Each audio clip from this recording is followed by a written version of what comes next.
The Mini Maker Faire 2019 is officially open. Welcome to Manila Mini Maker Faire 2019.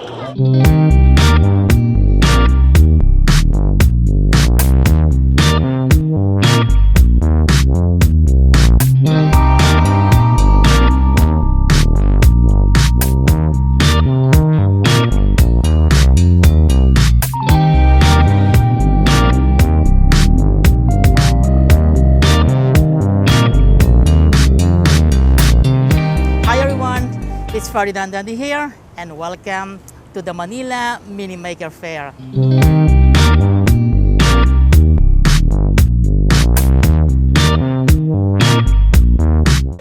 That's from the System Technology Institute or STI and hey, excuse me guys, I would like to know what you are showcasing here about at the Manila Mini Maker Faire. This is 2019 Manila Maker Faire. I just roaming around here and I see the big banner over there about System Technology Institute or STI. It's one of the software and hardware schools in the Philippines. One of the best, I should say. Anyone would like to interview? I am Axis M. Lorena, Genesis Dumlao. and we are from STI College Cubao. We are here to showcase our products, which are the portable wind turbine and The flood detecting alarm stand. explain naman. The portable wind turbine is a mini wind turbine, as the name says. It produces energy just by the means of the wind. As the wind, as this panel spins, it produces energy and it stores in a battery. The battery has a 8,500 milliamperes of capacity, and it produces 5 volts per power. It can charge a phone and it can power a light or anything that is connected to it.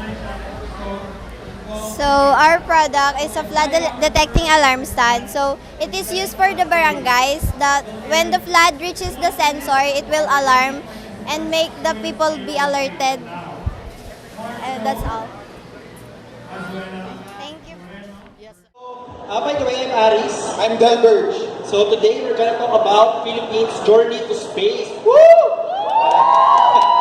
Alright, so in the spirit of the Maker event, we would like to showcase actually in this presentation how the builder mindset can help build satellites as complex as it is, di ba? And this is one example of that. Pero what's important is you go through the process and you improve the system.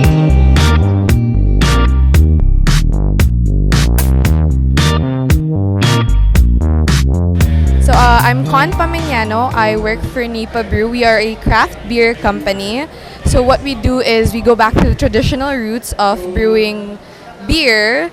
We use only natural ingredients. We don't use extenders and chemical flavorings. And we also don't use any preservatives. So it's unfiltered. What we want to do is showcase the variety of what you can do with beer. So people are only familiar with like San Miguel Pale Pilsen. So that's a lager type, and most commercial beers are only like that.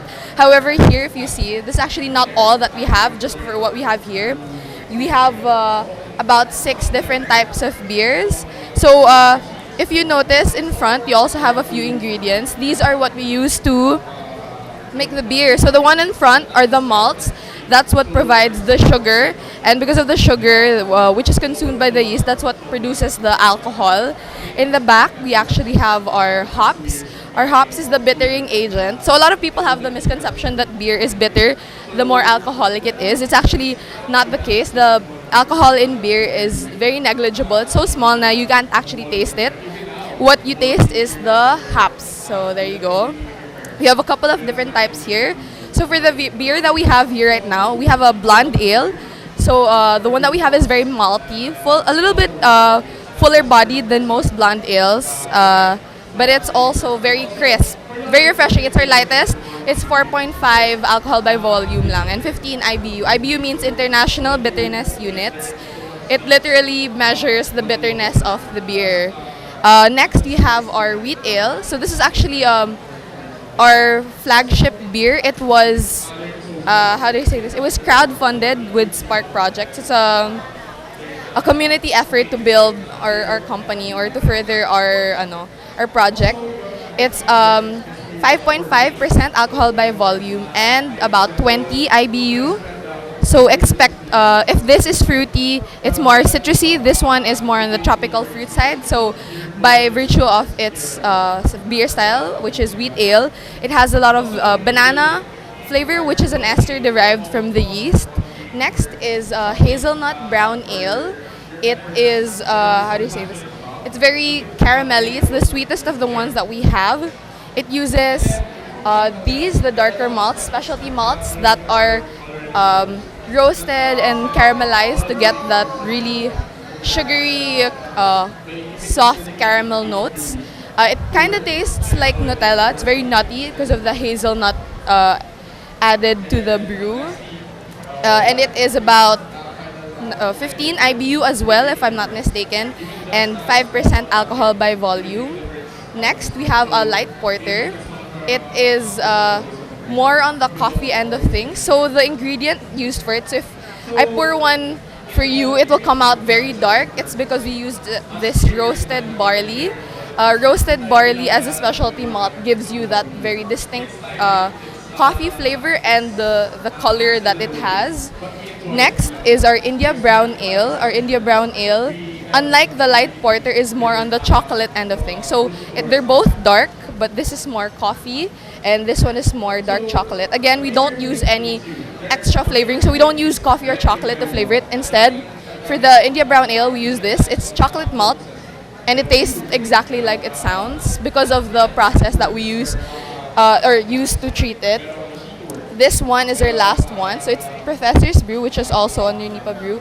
It's an IPA. An IPA is an India Pale Ale, so it's the most hoppy of the bunch. So it contains more of these than the rest of the beers combined usually. So yeah, that's what we have for Nipa Brew. If you wanna try more beers, we have a tap room in Makati, San Antonio Village. It's in the ground floor of Soleil's Hotel. It's right next to our brewery. We have 16 taps. So if you want to try an array of beers, you can go there. And next we have our WTH. Unfortunately, we don't have it right now. It'll be here in a few moments. It's a plant-based protein. What we do is try to create something that carnivores or meat lovers will also enjoy. So mostly in the vegan community, they try to create meat for vegans. So it's just high protein substitutes that don't necessarily taste or eat like meat.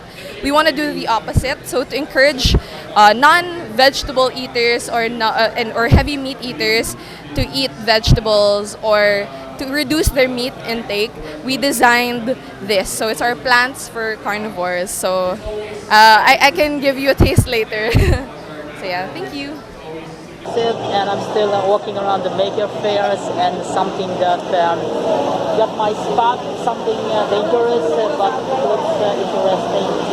And see you guys.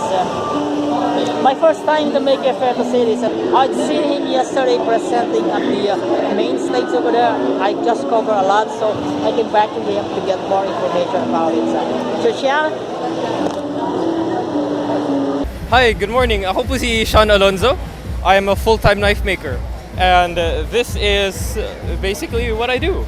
I make knives mostly for chefs and knife collectors. And here I'm letting people play around with some of my stuff. At my booth, you could pick something up and cut it, like anything you want. Dust that leaves off metal, that's what you call slag. So when you heat metal hot enough, the surface ion reacts with the oxygen in the air, so it turns into this black dust. And when you hit the steel, black dust flies everywhere. That's really, really hot black dust. And some of it gets on your skin, and that's painful. My name is Takuya Ichise. I'm from Japanese software engineer. I love Maker Faire. このプロダクトは、ロボットのボールで、教育用、4000円くらいの価格で、売ることを今は現時点では売ってないんですけど、売ることを想定して、ものを作ってみますと。で僕は、メーカーフェアがすごい好きなので今回、出品オミコというこのロボットボールを出展しました。特徴ロボットボールの特徴ですが、Apple Watch で操作できるのが特徴になっていて、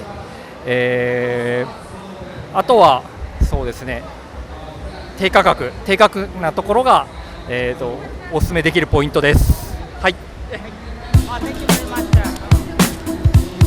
Hey, it's Ferdinand Dandy once again, and thank you for watching the video. My coverage of the Manila Mini Maker Faire 2019.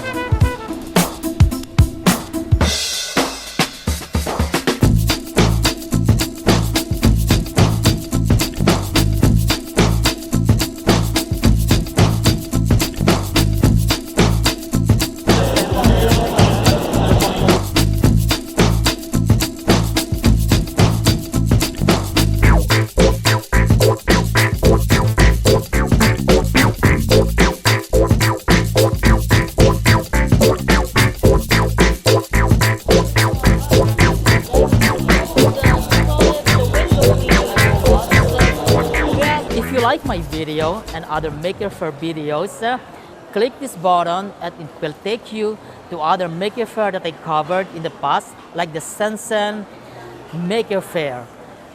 You might like to watch my other video as well in travel, in discoveries, electronics, e-commerce, and including cooking sometimes. And thanks for subscribing, and don't forget to thumbs up. From the comfort of Manila, Naiya Terminal 3, bye for now, and see you in the next video.